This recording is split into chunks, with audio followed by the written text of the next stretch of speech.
สำหรับการพัฒนาการของม้าหน่อยก็ยังคงพัฒนาการได้ดีเริ่มมีแขวเริ่มกัดหัวนมแม่เริ่มให้กินนมลูกน้อยลงเพราะว่าเจ็บหัวนมแห้งอีแม่ก็หัดเขากินนมกันมา2-3 มื้อแล้วล่ะบางตัวก็กินเป็นบางตัวก็กินบ่เป็นเทใส่จานอีแม่ก็ลงทุนโดยการซื้อขวดนมมาหวังว่าม้าหน่อยอีแม่สิดูดนมปรากฏว่ากะดูดเป็นตัวเดียวก็คือสาว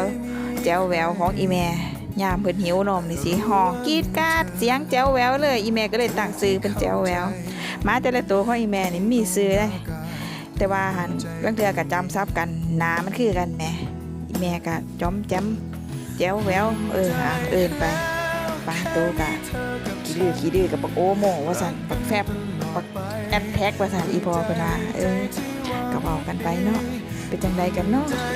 ใส่ชีวิตของเฮาสู้ๆกันไปก็แล้วกันเนาะวิธีทางชีวิตของไผของมันแตกต่างกันไปปัญหาไผมันแตกต่างกันไปให้ได้แค่กำลังใจสู้ๆกันไปเด้อ